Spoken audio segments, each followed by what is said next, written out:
한국인들은 길거리를 걷다가 멈추면 그게 곧 공중 화장실이 된다. 야만인 한국인들은 태국에서 전부 쫓아내야 한다. 여기 한국에 대한 터무니없는 비난을 일삼고 있는 태국인 사이버 부대원이 있습니다. 그런데 그녀는 중국의 사주를 받고 한국 비난을 이어나가다가 우연히 가게 된 한국에서 충격적인 경험을 하고 태세를 완전히 전환하고 말았다고 하는데요. 그렇다면 그녀가 한국에서 대체 어떤 경험을 했던 것일까요? 안녕하세요. 저는 태국 출신의 룽나파라고 합니다. 저는 현재 중국계 IT 회사에 재직 중이고 나름 성공적인 커리어를 이어나가던 중이었는데요. 그래서 저는 다른 태국인 IT 종사자들처럼 이 회사에서 많은 경력을 쌓고 언젠가는 한국계 회사로 이직을 하겠다는 꿈을 가지게 되었죠.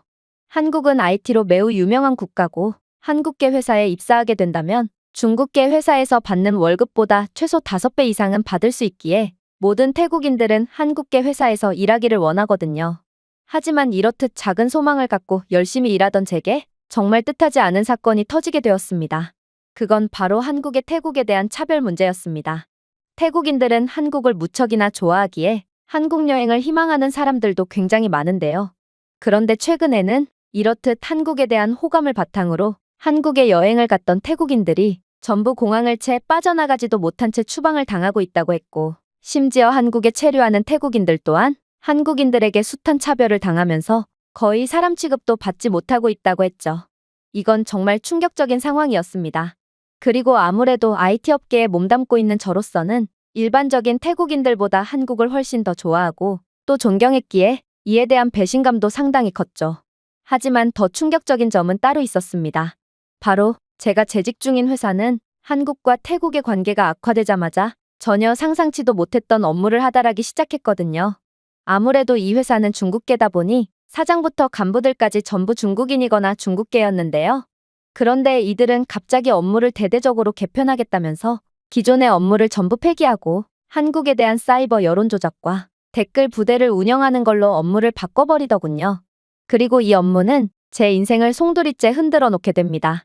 사실 저는 아무리 한국에 배신감이 들었다고 해도 이런 추잡한 업무에 동참하고 싶지는 않았습니다. 나름 대학교까지 나온 제가 이러한 쓸모없고 미개한 업무를 전문적으로 한다는 건 너무나도 자존심이 상했거든요. 그러나 저를 제외한 다른 직원들은 아무도 그렇게 생각하지 않더군요. 아무래도 이들도 중국계인 경우가 대다수였는데 이들은 한국은 원래부터 마음에 들지 않았다면서 다들 한국에 대한 비난 여론을 형성하는데 혼신의 힘을 다하기 시작했거든요. 심지어 회사는 중국 정부의 지원을 받았다면서 업무만 잘 처리해준다면 월급을 2배 이상 올려주겠다는 파격적인 조건을 내걸었는데요. 그러면서 어차피 이 업무를 할 사람은 많다며 만약 제가 업무에 동참하지 않을 경우 당장 해고해버리겠다고 엄포를 놓더라고요. 결국 저는 현실적인 벽에 부딪혀 강제로 이러한 여론조작 업무에 동참해야 했습니다. 현재 한국과의 관계가 악화된 이후 태국을 찾아오는 관광객이 급감하며 태국의 경제가 급격하게 안 좋아지기 시작했는데 만약 제가 이곳 회사에서 해고당한다면 저는 도저히 다른 회사에 취직할 수 없을 것 같았거든요. 그러나 저는 한국을 비하하는 업무를 하면서도 도대체 중국이 왜 한국과 태국 사이를 이간질하려는 건지 그 이유가 궁금했습니다. 물론 중국인들이 한국에 대한 엄청난 열등감을 느끼고 있다는 것은 잘 알고 있었지만 중국은 정부까지 나서 한국을 깎아내리고 있었거든요. 중국 정부는 막대한 자금으로 회사를 지원했고 결국 다른 태국인 인플루언서들도 돈으로 매수해서 한국에 대한 비난 영상을 제작하는 데 총력을 다했죠. 알고 보니 이러한 한국에 대한 여론 조작은 중국 본토에서 훨씬 더 심하게 이루어지고 있다고 했는데요. 중국인들은 영상 편집까지 하며 한국이 후진국이라고 주장하는 영상을 제작하고 있었거든요. 나중에 듣기로는 중국은 한국에 대한 엄청난 열등감을 가지고 있을 뿐만 아니라 한국과 태국을 이간질한다면 중국이 1대1로 정책을 통해 다른 동남아 국가들을 경제적으로 종속한 것처럼 태국도 손쉽게 점령할 수 있기 때문에 이러한 이간질에 정부 자금까지 투입했다고 했는데요. 그러나 저는 이러한 충격적인 사실을 알았음에도 한국을 비난하며 여론 조작을 하는 것을 멈출 수가 없었습니다. 한국에 대한 엄청난 열등감을 가진 중국인들과 중국계 직원들과 일하다 보니 저도 어느샌가 그들에게 세뇌당해 한국이 정말로 후진국이라고 믿게 되었거든요. 그런데 저는 다른 중국인들처럼 태국 내 반환 시위를 주도하기도 하며 열심히 하달된 업무들을 수행했지만 역시나 중국인들만큼 일을 잘하지는 못했습니다. 한국인들은 길바닥에서 아무렇지도 않게 대변을 싸는 천박한 민족이라며, 그리고 가난한 한국에는 택시 자체가 없어서 소달구지나 얻어타야 한다며 비하를 이어나갔기 때문인데요. 그리고 중국 정부에서는 국가정보요원까지 투입시켜 이러한 한국 비하를 이어나갔기에 이들이 퍼뜨린 정보는 진짜처럼 감쪽 같더라고요. 그래서 저는 다른 세뇌된 태국인들과 마찬가지로 한국은 정말로 후진국이고, 그동안 제가 알던 한국의 선진적인 면모는 그저 한국이 선진국인 척 허세를 부리기 위해 만들어둔 모습에 깜빡 속은 것일 뿐이었다고 인지하게 되었습니다. 그러다 저는 그러한 후진국 한국에 직접 가게 되는 좋은 기회를 얻게 되었습니다. 그건 바로 한국에서 활동하는 중국계 사이버 부대 조직들과 미팅이 잡혔기 때문인데요. 그리고 태국인으로서 태국의 현지 상황과 태국인들의 사고방식을 아주 잘 알고 있던 저는 그렇게 파견 기회를 얻을 수 있게 된 거였죠. 그런데 한국행은 시작부터 뭔가 심상치 않더라고요.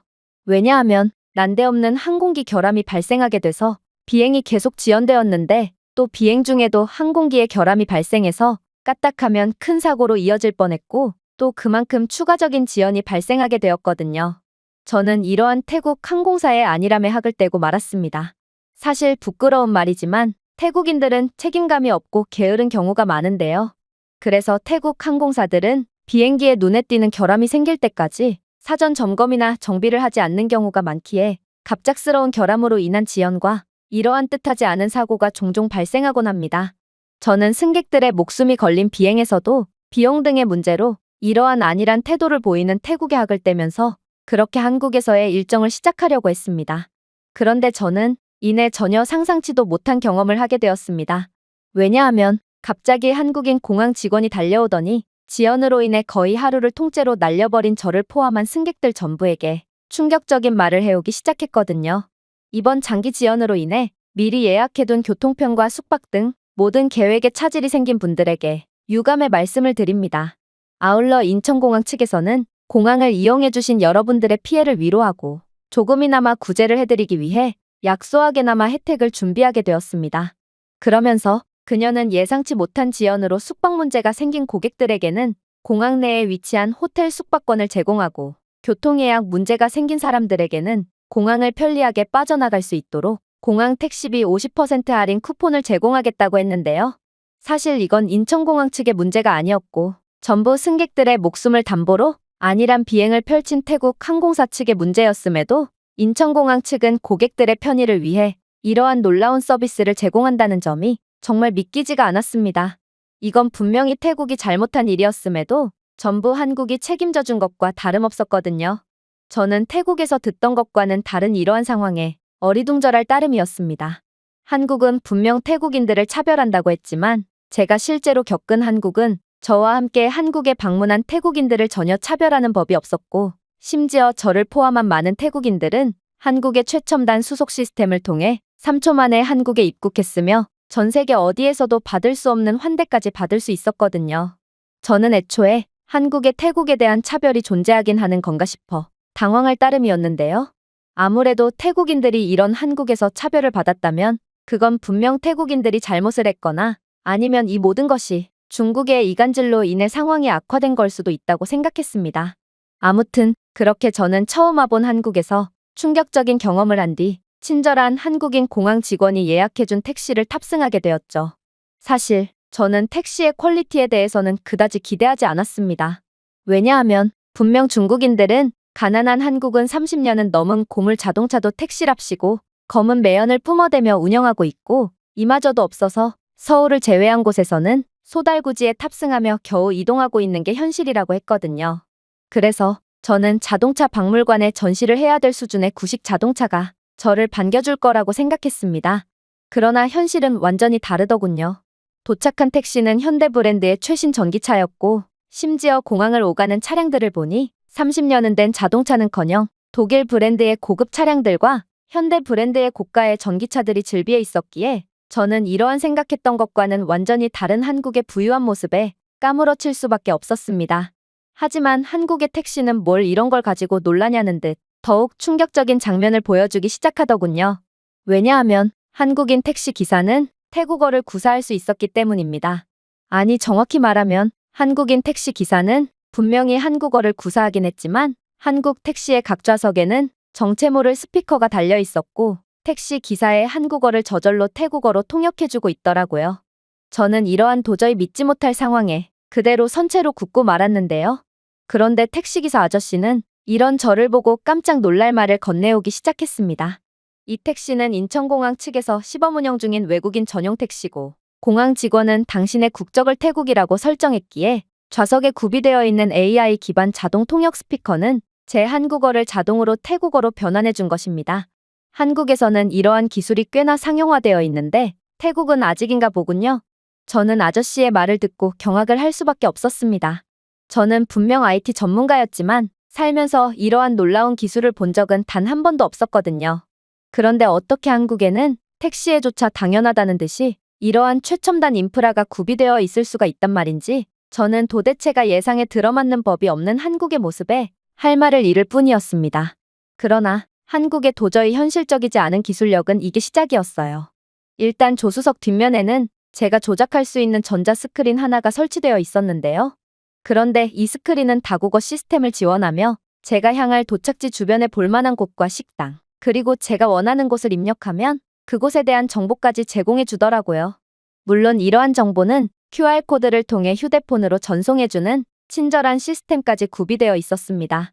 하지만 문제가 있었습니다. 저는 스크린을 통해 기껏 정보를 찾아놓고 데이터가 없어서 그러한 정보를 받을 수가 없었기 때문인데요. 아무래도 저는 공항에서 심카드를 구매할 겨를도 없이 곧바로 택시에 탑승했기 때문에 도무지 데이터를 이용할 수가 없었습니다. 그런데 한국 택시는 마치 현실을 초월한 곳인지 저는 분명 데이터를 사용할 수가 없는 상황이었음에도 QR코드를 무사히 전송받게 되었는데요. 저는 이러한 도무지 말이 안 되는 상황에 안 그래도 도저히 이해할 수 없던 것 투성이었던 이 택시가 귀신이 들렸다고 생각해서 온몸에 소름이 돋고 말았습니다. 그러나 저는 이내 휴대폰에서 깜빡이는 무언가를 목격하고 그 즉시 얼어붙고 말았죠. 왜냐하면 택시에서는 와이파이가 터지고 있었거든요.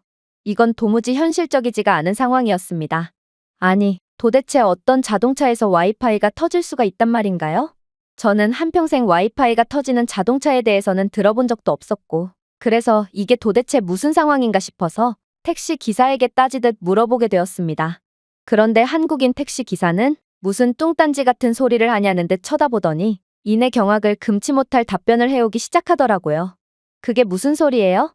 자동차에서는 와이파이가 터질 수 없다니요? 태국에서는 자동차에서 와이파이가 터지지 않나요?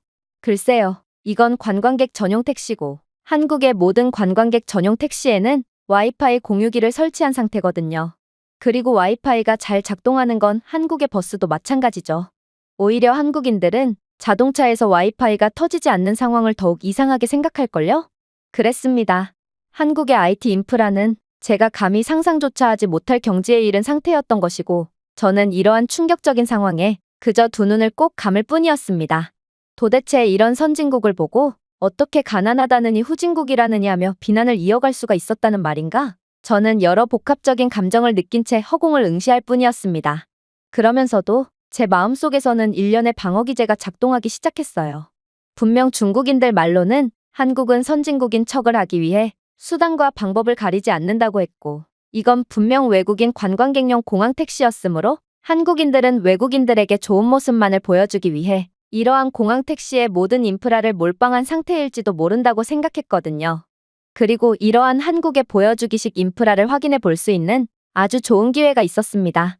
그건 바로 한국의 길거리와 도로였죠. 분명 중국인들 말로는 한국인들은 길거리를 화장실처럼 사용하기에 한국에는 공중화장실이라는 개념 자체가 존재하지 않는 상황이며 또한 고속도로에는 휴게소 자체가 없고 그저 운전 중에 생리현상이 급하면 갓길에 차를 정차하고 고속도로에 대소변을 보면 그곳이 곧 휴게소가 된다고 했거든요. 그리고 이러한 도로 인프라는 아무리 감추고 싶다고 해도 쉽게 감출 수 있는 것이 아니기 때문에 저는 곧 한국의 진실을 알게 될 거라고 생각했습니다. 하지만 한국은 여전히 세계 최고의 모습을 자랑하고 있을 뿐이었어요. 고속도로는 조금의 흠집도 없이 완전히 포장된 상태를 유지하고 있었고 간간히 보이는 한국의 거리나 건물들 역시도 대소변은커녕 반려견의 배설물조차 전혀 없는 깔끔한 상태를 유지 중이었죠. 사실 한국과 태국의 관계가 악화되고 나서부터 태국에는 한국인 관광객 대신 중국인 관광객들로 가득 차기 시작했는데요. 그런데 중국인 관광객들이 들어오면서부터 태국 관광지 거리는 개가 쌌다고 보기에는 너무나도 거대한 정체불명의 검은 덩어리들이 거리 곳곳에서 발견되고 있는 상황입니다. 그런데 중국인들은 이러한 덩어리들을 보고 한국인들의 소행이 분명하다는 선동을 이어나갔고, 저 또한 그러한 사실을 철석같이 믿고 한국인들은 태국 길거리에서 대변이나 보는 미개한 민족들이라며 사이버 여론 조작을 일삼게 되었습니다. 그러나 한국의 길거리를 본 저는 그건 한국인들의 짓이 아닌 전부 중국인들의 소행이었다고 확신하게 되었고, 근거 없이 한국을 비방했다는 것에 대해 엄청난 죄책감을 느끼게 되었습니다. 아무래도 저는 중국인들의 세뇌에 속아 완전히 잘못된 선택을 했던 모양이었고, 물론 한국이 태국인들을 차별했다는 점은 절대로 용서받을 수 없는 행동이지만, 적어도 후진국인이 가난한 국가냐는 헛소리를 들을 국가는 절대로 아님을 확신하게 되었습니다. 그런데 그렇게 한국에 생각지도 못했던 선진적인 면모에 감탄을 하던 와중, 저는 일전에 전자스크린에서 매우 흥미로운 기능 하나를 발견하게 되는데요. 그건 바로 관광택시에만 존재한다는 관광객을 위한 맞춤형 경로 지정이었고, 이 경로를 선택하면 현재 위치에서 가장 효율적인 동선으로 관광 코스를 돈 뒤 목적지로 향한다고 하더라고요. 저는 이왕 한국에 온 김에 한국의 명소들을 둘러보면서 이동하는 것도 나쁘지 않겠다고 생각했고, 그렇게 관광 경로를 선택해 보았는데요. 그러자 한국인 택시 기사는 놀라운 말을 건네오더라고요. 관광 경로를 선택하셨군요. 현재 위치에서 도착지까지 최대한 효율적인 경로를 AI 시스템이 자동으로 구상하고 있으며, 만약 경로가 마음에 들지 않거나 고객님이 원하시는 관광지가 있다면 언제든지 추가하실 수 있습니다. 그럼 출발하겠습니다. 한국의 AI 기술력은 대체 어디까지 발전했단 말인가? 저는 모든 것을 AI가 처리해주는 한국의 IT 인프라와 기술력에 혀를 내두르고 말았죠. 아무튼 그렇게 저는 처음 코스인 경복궁에 도착하게 되었습니다. 그리고 저를 둘러싸고 있는 웅장한 건축물과 한국의 풍부한 역사가 담긴 풍경에 즉시 감탄하고 말았죠.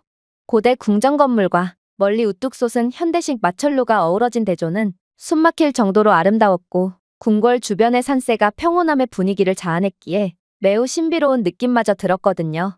또한 저는 아시아 최고의 관광대국은 당연히 태국이라고 생각하고 있었지만, 한국의 경복궁에는 이미 수많은 외국인 관광객들로 가득 차 있었고, 저는 이러한 태국과 견줄 정도의, 어쩌면 태국을 능가하는 한국의 인기에 정말 깜짝 놀라고 말았습니다. 태국을 찾는 대부분의 관광객들은 구매력이 낮은 국가 출신이라면, 한국을 찾는 관광객들은 대부분 서구권 국가의 사람들처럼 보였기에 아무래도 관광 수입만 놓고 봤을 때는 한국이 태국보다 훨씬 더 막대한 수입을 얻을 것 같았어요. 그렇게 경복궁에서 이런저런 생각에 잠겨 있는 동안 택시는 경복궁을 지나 가까운 거리에 있는 북촌 한옥마을로 이동했습니다. 번화한 서울을 배경으로 한 전통 한옥집들은 정말 멋진 광경이었는데요. 좁은 골목길을 통과하며 복잡한 목조 구조물과 기와지붕, 아름답게 관리된 작고 아름다운 마당의 한옥을 본 저는 그 즉시 감탄할 수밖에 없었습니다. 높은 곳에서 바라본 풍경은 서울의 현대 도시 경관과 전통 건축물이 어우러져 오래된 것과 새로운 것이 어떻게 조화롭게 공존하는지에 대한 독특한 관점을 제공했고, 수많은 한국인들과 외국인들이 한국의 전통 의상인 한복을 입고 거리를 걷는 모습은 더욱 독특한 분위기를 자아내고 있었죠. 그렇게 저는 한국의 아름다운 풍경을 감탄하며 마지막 목적지로 향했습니다. 마지막 목적지는 유네스코에 등재된 비밀의 정원으로 유명한 창덕궁이었습니다. 이곳은 아마도 제 택시 투어 중 가장 마법 같은 곳이었을 텐데요. 심지어 저는 창덕궁의 매력적인 자태에 잠시 택시를 세우고 창덕궁에 직접 들어가기까지 했을 정도였어요. 창덕궁 정원은 울창한 녹음과 고요한 연못, 고대 나무로 가득 찬 도시에서 조용히 빠져나오는 곳처럼 보였고, 정원의 구불구불한 길을 걷는 것은 마치 동화 속으로 들어가는 것 같은 묘한 느낌을 자아내고 있더군요. 결국 저는 이 매력적인 나라에 푹 빠지고 말았고, 제가 그동안 그렇게나 한국을 비방하기 위해 노력했던 사람이고, 또 그래야만 먹고 살 수 있는 직업을 가졌다는 것도 잊은 채 그대로 택시 기사에게 미친 제안을 하나 건네게 됩니다. 한 곳 더 들려주세요. 이대로 끝내기엔 너무도 아쉽거든요. 그러자 택시기사는 잠시 고민하더니 이내 엄숙한 표정을 지으며 운전대를 잡더군요. 그리고 그렇게 이동한 곳은 정말 상상치도 못한 곳이었습니다. 그곳은 전쟁기념관이었거든요. 그리고 택시기사는 이내 놀라운 말을 꺼내더라고요. 전쟁기념관은 한국전쟁 당시 희생된 한국과 자유와 평화를 위해 싸운 동맹국 군인들을 기리는 서울에서 가장 감동적인 장소 중 하나입니다. 이 기념관은 역사적으로 매우 중요한 장소일 뿐만 아니라 20세기 가장 파괴적인 전쟁을 겪었던 한국을 돕기 위해 온 국제 군대에 대한 감사의 상징이기도 합니다. 그리고 당신은 태국인으로 태국 또한 한국을 지원한 국가였으므로 이곳은 분명 당신에게도 큰 의미가 있겠죠. 사실 저는 어렸을 때 한국 전쟁에 대해 배운 적이 있습니다. 태국은 한국을 지원하기 위해 군대를 파견한 최초의 아시아 국가 중 하나였고 북한의 침공으로부터 한국을 방어하기 위해 지상군과 해군을 모두 파견한 국가였거든요. 태국 군인들은 용감하게 싸웠고 전쟁 중 춥고 험준한 한반도 지형에서 많은 군인들이 목숨을 잃었습니다. 그리고 이러한 태국의 한국전쟁 참전에 대한 이야기를 들으니 저는 그동안 참아왔던 울분이 터지면서 그대로 택시기사에게 울분을 쏟아내기 시작했습니다. 맞아요. 태국은 한국을 위해 피를 흘려준 국가입니다. 그런데 지금의 한국이 하는 행동을 보면 한국은 그러한 태국의 희생을 잊은 것처럼 보이는군요. 한국은 태국인들을 멋대로 추방시키고 있을 뿐더러 한국에 체류하고 있는 태국인들에게도 갖가지 차별적인 행동을 일삼고 있거든요. 한국은 역사를 잊은 민족인가요? 정말 실망스럽네요. 그런데 사과를 건넬 거라고 생각했던 택시 기사는 진지한 표정으로 저를 응시하더니 이내 충격적인 말을 건네오는 거 아니겠어요? 글쎄요. 한국은 절대로 역사를 잊지 않습니다. 그리고 그러한 부분은 당신이 전쟁기념관에 직접 들어가 보면 알게 될 테죠. 또한 역사를 기억하는 것과 현재의 한국과 태국의 문제는 완전히 별개의 사건입니다. 현재 한국에 입국하는 태국인들 중 78%가 불법 체류자가 되고 있고 이러한 태국인 불법 체류자들은 한국에서 각종 약물이나 사기, 폭행 등의 질 낮은 범죄에 연관되며 한국을 병들게 하고 있거든요. 태국인들의 불법 문제가 얼마나 심했으면 현재 태국인 불법 체류자들이 한국에서 활개를 치고 난 이후 한국의 국제 치안 순위는 현재 수직 하락하고 있는 상황입니다. 그런데 어떻게 한국 입장에서 이러한 태국인들을 가만히 놔둘 수가 있단 말인가요?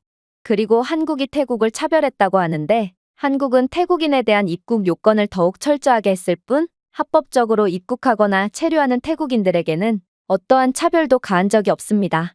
만약 차별을 가했다면 태국인인 당신은 애초부터 한국에 입국할 수 없었겠죠. 자, 당신의 선배들은 한국을 구한 영웅입니다. 그런데 그 후배들은 개인적인 이익을 위해 선배들이 목숨을 걸고 지켜준 나라를 도리어 망치고 있다니 이 얼마나 부끄러운 일이란 말인가요?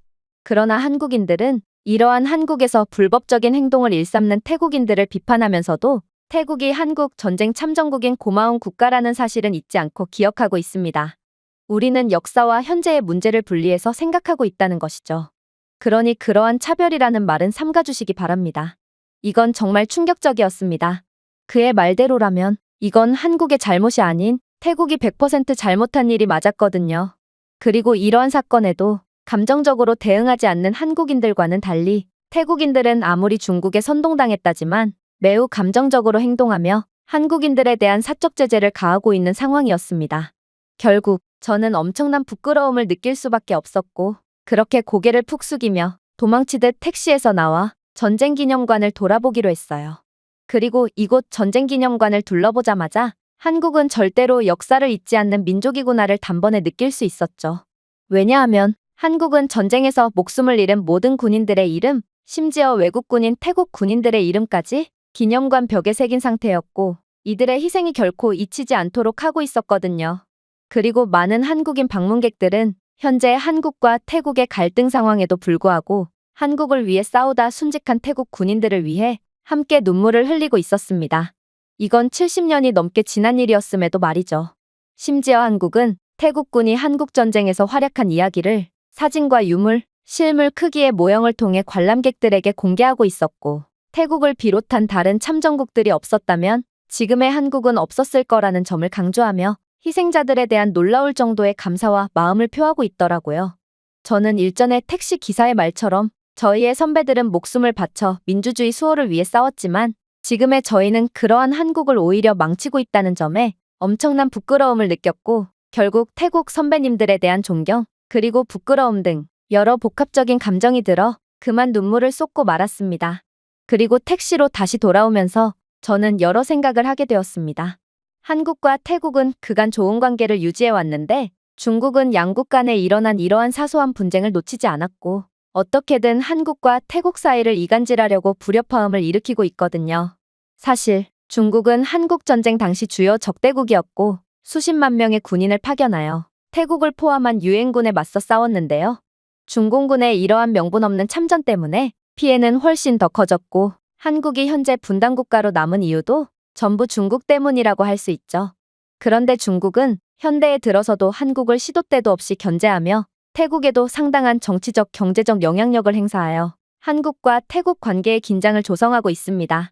생각이 여기에까지 미치자 저는 태국은 중국에 노란하며 한국을 척을 지는 것이 아닌 70년 전의 동맹처럼 서로 힘을 합쳐 계속해서 직간접적으로 공격을 하고 있는 중국에 맞서 싸워야 한다는 생각이 들었습니다. 한국은 한국전쟁을 겪기 전에도 계속된 중국의 침략을 받았고 결국 이제는 중국에 대해 너무도 잘 알게 되었기에 중국의 이간질이 전혀 통하지 않는 굳건한 모습을 보여주고 있는데요.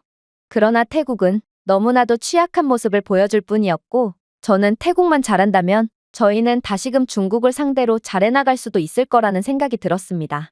그리고 저는 모든 사건의 전말과 한국의 실체를 알게 된 지금에서야 중국의 세뇌에서 벗어나오며 목숨을 바쳐 싸운 태국의 선배님들을 봐서라도 중국의 편에 붙어 한국에 대한 터무니없는 비난을 하는 이런 한심한 일을 그만두기로 마음먹었습니다. 중국의 터무니없는 한국 비방은 그야말로 자기 자신들의 가난하고 처참한 상황을 한국에 빗대어 표현하는 것일 뿐이었고 그건 한국의 진짜 모습이 아니었거든요. 저는 그간의 실수를 반성하는 마음에서 현재 중국이 사이버 부대를 운영하며 한국을 비방하는 정황들을 전부 다 증거로 수집한 상태며 이 증거들을 외신들과 태국 커뮤니티에 게시함으로써 모두가 중국의 실체를 파악할 수 있도록 할 것입니다. 그리고 비로소 중국의 이간질이 사라진다면 태국은 모든 상황을 인정하고 한국에 제대로 된 사과를 먼저 건네겠죠. 제가 준비해온 내용은 여기까지입니다. 끝까지 시청해주셔서 진심으로 감사드리며 여러분들의 구독과 좋아요, 알림 설정은 영상 제작에 큰 힘이 됩니다. 이상 세모튜브였습니다. 한국인들은 태국의 떠돌이 들개들을 잡아서 구워 먹고 있고 한국으로 개고기를 밀수출시키는 야만인들이다. 그런 야만인들과의 관계를 계속 이어나갈 수는 없다. 현재 태국 내에서는 한국에 대한 말도 안 되는 거짓 선동이 판을 치는 동시에 반한 감정이 극에 달한 상태라고 하는데요. 그러나 이내 한국에 대한 충격적인 영상 하나가 공개되었고 이를 지켜본 태국인들은 전부 경악을 금치 못하고 말았다고 합니다. 그렇다면 도대체 어떤 일이 있었던 것일까요? 안녕하세요. 저는 태국 출신의 나타나라고 합니다. 저는 현재 태국 방콕에서 살고 있고 애완견 보호협회 방콕 지부에서 일하고 있는데요. 사실 태국은 그리 잘 사는 국가가 아니고 그래서 동물들의 권리가 잘 지켜지는 국가도 아닙니다. 그래서 애완견 보호협회라는 비영리 기구를 운영하는데 상당한 애로사항이 있죠. 후원금도 거의 없는 수준이고 태국인들은 하루 벌어 하루 살기도 바쁜 상태기에 동물들을 챙겨줄 만한 여유도 없죠. 그럼에도 제가 이곳에서 일할 수 있는 이유는 저희 집안은 태국에서도 최상류층에 속하기에 금전적인 부분에 있어서 그다지 걱정을 하지 않아도 되기 때문입니다. 그리고 저는 동물을 그 누구보다 좋아하기 때문에 이 일은 제 천직처럼 보였죠. 그런데 그렇게 남부럽지 않게 살던 제게 정말 믿고 싶지 않은 일이 일어나게 됩니다. 그건 바로 한국의 태국에 대한 차별 사건이었죠. 사실 저는 한국을 꽤나 좋아했습니다. K-팝과 한국 드라마, 그리고 세련되게 생긴 한국인들 등 뻔한 이유도 있지만 제게 있어서 한국의 가장 마음에 드는 부분은 바로 한국인들의 따뜻한 심성이었죠. 한국인들은 동물들을 그 누구보다 좋아하는 듯 보였거든요. 사실 태국에는 들개들이 길거리에서도 아무렇지 않게 돌아다니고 종종 개를 풀어놓고 키우는 집도 있는데요. 그런데 한국인들은 그런 개들을 잘 돌봐주고 자신의 음식을 나눠주는 등 다른 나라 사람들에게서는 절대로 볼 수 없는 따뜻한 모습을 보여주곤 했습니다. 그런데 이런 사람들이 태국인들을 차별했다니 저는 처음에는 이러한 사실을 도저히 믿을 수가 없었습니다.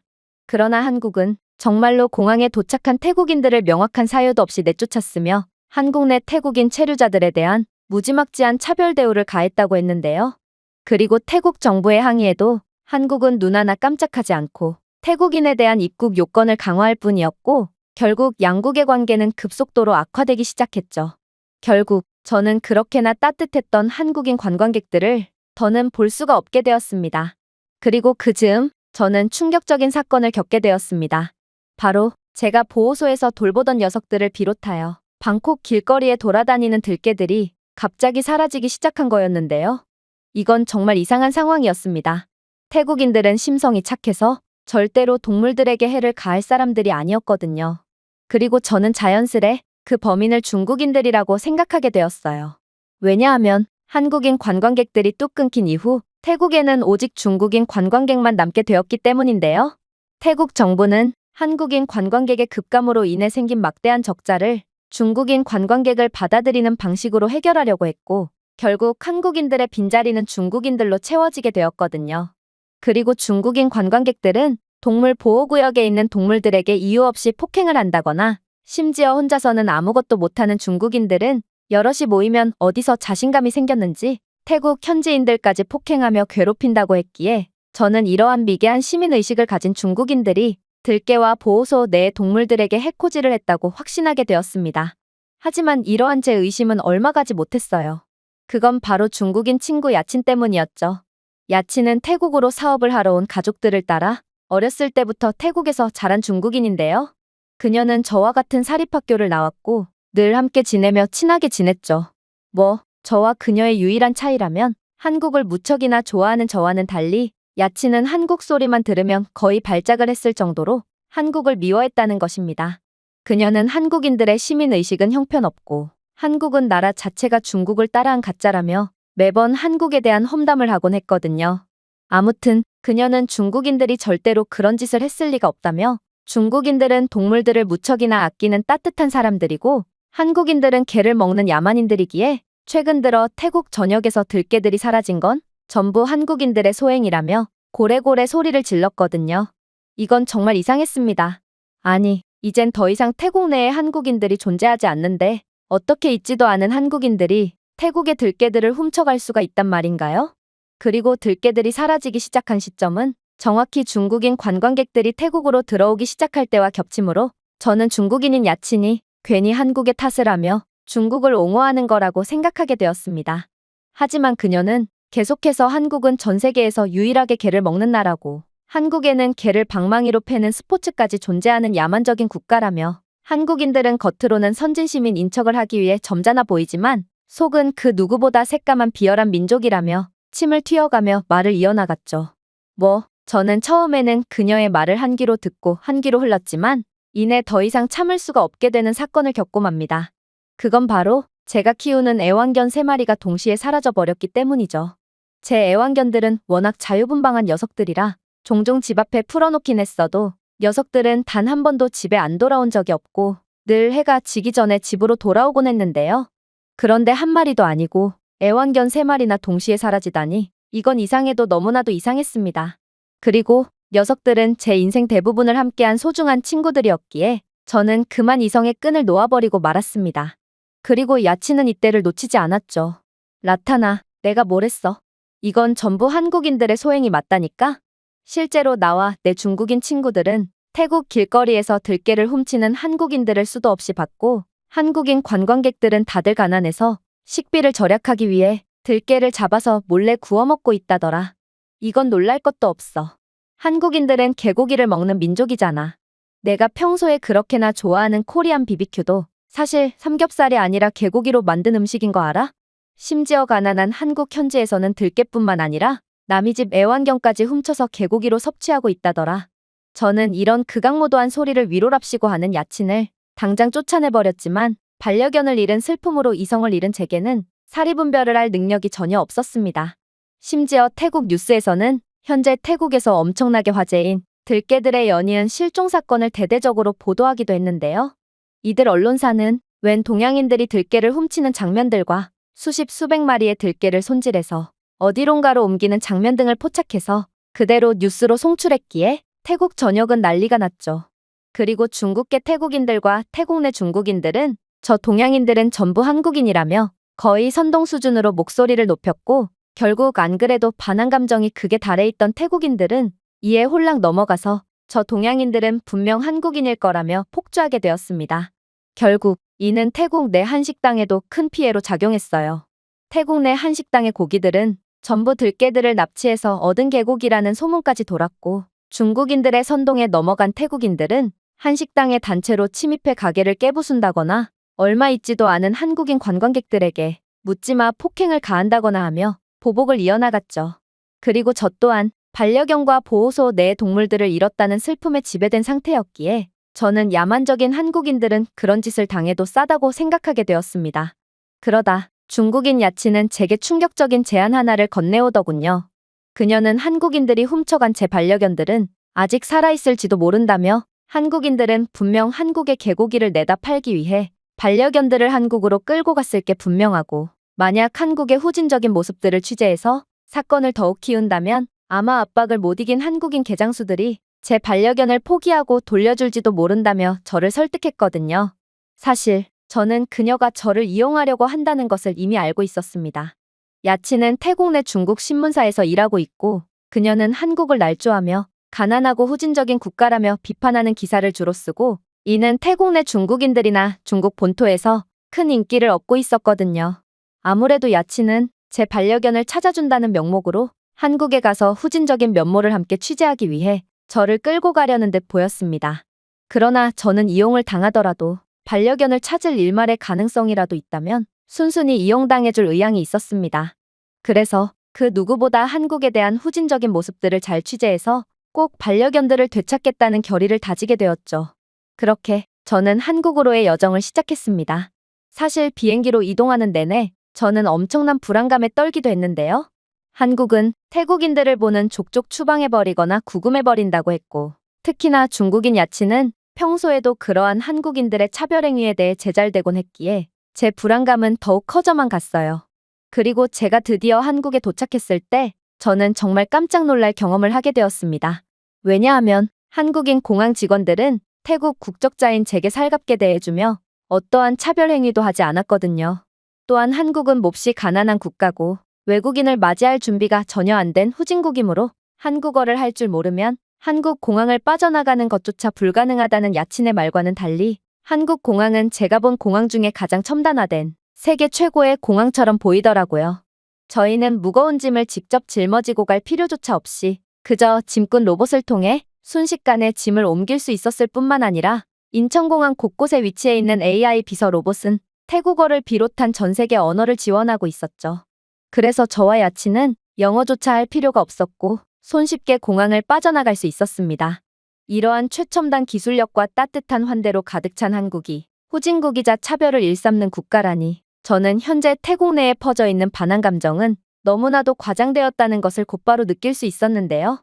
그러나 야치는 여전히 한국은 공항 같은 외국인들에게 보여지는 곳에만 인프라를 몰빵한 국가라며 만약 한국 현지인들만 다니는 곳으로 조금 나가본다면 한국의 가난한 현실을 여실히 느낄 수 있다며 비하를 이어나가더군요. 하지만 버스를 탔을 때도 야친의 억지는 전혀 들어맞는 법이 없었습니다. 일단 한국의 버스는 전광판에 남은 시간이 적혀있는 그대로 단 1분의 시간 오차도 없는 정시성을 보장했는데요. 그런데 그렇게 버스에 탑승했을 때 카드 시스템에 오류가 생겼는지 저희의 카드가 자꾸만 인식이 안 되는 거 아니겠어요? 이건 정말 낭패인 상황이었고 저는 일단 다른 승객들에게 피해를 주면 안 된다는 생각에 버스에서 내리려고 했습니다. 그런데 웬 한국인이 저희에게 다가오더니 이내 버스 기사와의 대화 끝에 자신의 카드를 갖다 대는 거 아니겠어요? 그랬습니다. 이 한국인은 아무리 일면식도 없는 저희였지만 곤경에 빠진 외국인을 도와주기 위해 기꺼이 버스 요금을 대신 지불해 준 거였죠. 그런데 저는 한국의 일반적인 시민들에게 이 정도의 친절을 받을 거라고는 상상치도 못했기 때문에 너무나도 당황스럽고 감사한 마음에 그만 사와디라는 태국어를 구사하며 감사를 표해버렸는데요. 하지만 이 한국인은 제가 태국인이라는 것을 인지하게 되었으면서도 표정 하나 변하지 않고 영어로 한국에서 좋은 시간을 보내라며 따뜻한 미소를 보내주더라고요. 이건 정말 충격적인 상황이었습니다.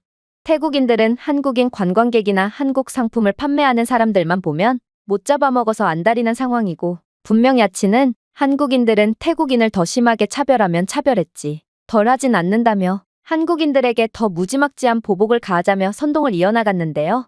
그러나 그녀의 말은 전부 다 거짓말이었고 한국인들은 매우 신사적이고 교양 있는 사람들이었던 것입니다. 하지만 야치는 한국에 대한 거짓된 선동을 일삼았고 또 그렇게나 욕하던 한국인에게 도움을 받았음에도 여전히 뻔뻔한 태도를 보일 뿐이었어요. 그녀는 호의를 받고도 고맙다는 말도 없었고 그저 재수없는 한국인 놈이 누굴 거지로 안하라며 연신 툴툴댔거든요. 저는 그녀의 형편없는 태도에 학을 떼면서도 한국에서 시간을 보내면 보낼수록 한국인들이 제 반려견을 훔쳐갔을 리 없다는 생각이 들며 제가 잘못된 곳에 찾아왔다는 느낌을 받을 수밖에 없었습니다. 그렇게 얼마간의 이동 후 저희는 버스에서 하차하게 되었습니다. 그런데 저희가 숙소에 거의 도착했을 무렵 저는 한국의 골목길 으슥한 곳에서 충격적인 장면을 목격하게 되는데요. 그건 바로 왼 모자를 푹 눌러 쓴 한국인 남성 2명이 애완견처럼 보이는 강아지를 폭력적으로 제지하고 큰 우리에 강제로 넣는 것을 보게 되었거든요. 저는 즉시 가슴이 내려앉고 말았습니다. 이건 명백한 한국인들의 유기견 학대의 모습이었고 야친의 말대로라면 이 강아지는 잔인한 목적으로 포획되고 있는 것이 분명했거든요. 저는 한국인들은 개들을 식용으로 사용하기 위해 남의 집 개들까지 훔쳐간다는 야친의 말이 옳았구나 싶어 실망과 좌절감을 느껴야 했습니다. 그리고 야친은 이러한 상황에 절대로 가만히 있지 않았죠. 내가 뭘 했어? 한국인들은 남의 집 반려견을 훔쳐서 식용으로 먹거나 다른 고깃집에 판매하고 있다니까? 저 강아지를 봐. 관리 상태를 보니 딱 봐도 사람 손에서 자란 반려견이잖아. 라타나, 내가 키우는 반려견들도 저런 꼴이 되어 한국에 팔려간 게 분명하니 이제 정신 좀 차려? 하지만 그녀는 말만 내뱉을 뿐 강아지가 끔찍한 일을 당하든 말든 아무래도 상관이 없다는 듯 그저 카메라로 이러한 포획 장면을 촬영하기 바빴는데요.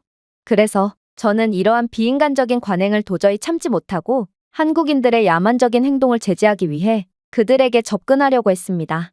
그런데 그때 갑자기 경찰 사이렌 소리가 나기 시작하더니 이내 강아지를 학대하는 정체불명의 한국인들은 곧바로 붙잡히게 되었는데요. 다행히 유기견도 경찰에 의해 무사히 구출되었고 상황은 깔끔하게 마무리가 되어가는 듯 보였습니다. 그런데 벼랑간 마무리돼가던 상황은 예상치도 못한 방향으로 흘러가기 시작했어요. 왜냐하면 한국인인 줄 알았던 동물 학대범들은 갑자기 중국어를 구사하며 중국에서는 이래도 아무런 상관이 없는데 한국에서는 왜 유난이냐며 울분을 토하기 시작했거든요. 사실 저는 야친과 오랜 친구라 기본적인 중국어 정도는 알아들을 수 있었는데요. 그들이 하는 언어는 명백한 중국어였고 오히려 남의 애완동물을 훔쳐서 판매하거나 잡아먹는 사람들은 중국인들이었던 것입니다. 그것도 남이 나라에서 말이죠. 그런데 야친은 저건 중국어가 아니라면서 저 사람들은 한국의 사투리를 사용하는 거라며 눈 가리고 아웅을 했는데요. 하지만 저는 이젠 더 이상 야친을 믿지 않았고 그렇게 한국 경찰에게 다가가 영어로 자초지종을 묻기 시작했습니다. 그러자 경찰은 영어를 구사하며 놀라운 말을 건네오기 시작하더군요. 저희가 어떻게 알고 출동을 했냐고요? 사실 이곳은 중국인 밀집 거주 지역이고 중국인들이 모여 사는 곳에는 범죄가 너무나도 자주 일어나곤 하기에 저희는 그만큼 자주 순찰을 하곤 하거든요. 그리고 아니나 다를까 이번에도 동물 학대 사건이 발생했네요. 사실 이곳의 중국인들은 남의 애완견을 훔쳐서 먹는 경우가 많고 길거리 유기견을 포획해서 중국 본토로 유통하거나 한국 내 중식당으로 팔아넘기는 경우도 있거든요. 한국은 더 이상 개를 식용으로 사용하지 않지만 중국은 아직까지 개고기를 섭취하기 때문이죠. 그래서 이러한 중국인들의 만행 때문에 이곳에 사는 한국인 주민들은 반려견을 산책시키지도 못하고 있답니다. 아무튼 이곳 블럭은 중국인들이 많은 우범지역이니 큰 길로 다니길 추천드릴게요. 중국인들은 동물에게도 해를 끼치지만 다른 사람들에게 해를 끼치며 문제를 일으키곤 하거든요. 그러면서 한국은 반려동물에 마이크로칩을 삽입하여 유기동물을 방지하고 있다고 했는데요. 그래서 한국에도 중국인들의 애완견 도둑질 문제가 불거졌던 적이 있지만 마이크로칩의 GPS를 추적하여 그러한 중국계 동물 학대 조직들을 전부 일망타진해서 요즘은 이런 일이 자주는 발생하지 않는다고 덧붙이더라고요. 그리고 집을 나온 이 반려견도 마이크로칩 조회를 통해 곧바로 집으로 돌아갈 수 있을 거라고 했습니다. 저는 경찰의 말을 듣고 큰 충격에 빠질 수밖에 없었습니다. 일단 태국 내의 들개 실종 사건의 범인은 바로 한국인들이 아닌 중국인들이었다는 것도 놀라웠지만 한국은 이미 애완동물에 대한 법제화와 인프라가 너무나도 선진적이었다는 것도 대단했거든요. 사실 태국에는 이러한 반려견에 마이크로칩을 삽입하는 업체조차 없어서 저는 혹시 모를 경우에 대비해 중국의 야매업체를 통해 GPS 칩을 삽입했는데요. 그러나 GPS는 중국산이라 작동 자체가 안 되고 그래서 제 잃어버린 반려견 3마리가 현재 어디에 있는지 파악조차 안 되고 있는 게 현실입니다. 하지만 한국은 선진적인 동물법을 통해 이러한 동물의 위치와 소유지의 정보를 표시해주는 마이크로칩을 체계화해놓고 있을 뿐더러 동물 관련 범죄를 일으키는 중국인들을 싹 다 검거하기까지 했다니 이건 태국과는 수준 자체가 다른 모습이었기에 저는 이런 게 바로 진정한 선진국이구나 싶어 혀를 내두를 수밖에 없었죠. 하지만 야치는 저와는 전혀 다른 표정을 짓고 있었어요. 그녀는 잔뜩 굳은 표정으로 화가 단단히 난 듯 씩씩대고 있을 뿐이었거든요. 아무래도 야치는 후진적이고 차별을 일삼는 한국의 모습을 취재하러 왔는데 예상과 달리 한국인들은 너무나도 친절했고 한국은 범접할 수 없는 선진국이라는 점이 매우 불만족스러운 듯 보였습니다. 그리고 그래서인지 그녀는 제게 충격적인 제안을 속삭이기 시작했어요. 라타나, 이건 전부 거짓말이야. 한국은 정부 차원에서 중국을 견제하고 있고 잘못된 소문으로 중국을 비하하고 있다고. 이왕 이렇게 된 거 조작을 하는 게 좋겠어. 한국인들을 화나게 하고 이들이 화낸 부분만 편집해서 한국인들은 형편없이 불친절한 사람들이라고 소문을 내는 거야. 그러면서 그녀는 제 동의도 받지 않은 채 한국이 애완견을 잡아먹는 건 전 세계가 아는 상식이라며 지금 붙잡힌 건 중국인이 아니라 사투리를 쓰는 한국인이라며 고래고래 소리를 질렀는데요. 그러자 한국 경찰은 어이가 없다는 듯 야친을 바라보더니 이내 충격적인 말을 건네기 시작했습니다. 여기를 좀 보세요. 지금 저희의 업무용 태블릿에 알림이 왔잖아요.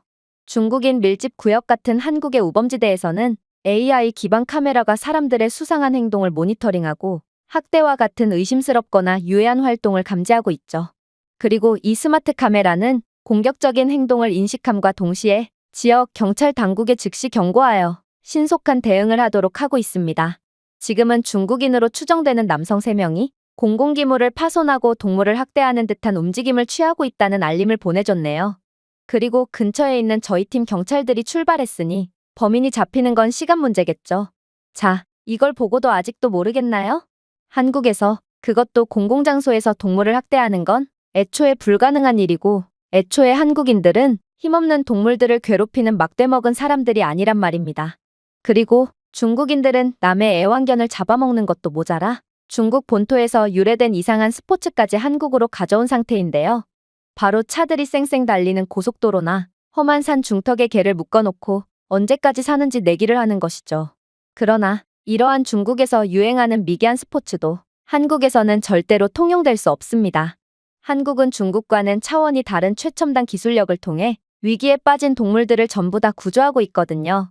한국은 정찰 드론을 이용해서 험준한 산에서 불법 행위를 하는 사람들과 각종 재난 상황을 모니터링하고 있고 중국인들의 동물학대 장면을 목격하면 그 즉시 열 카메라와 AI 유도 내비게이션이 장착된 유기동물 구조 드론을 보내서 동물을 손쉽게 구조하고 있거든요.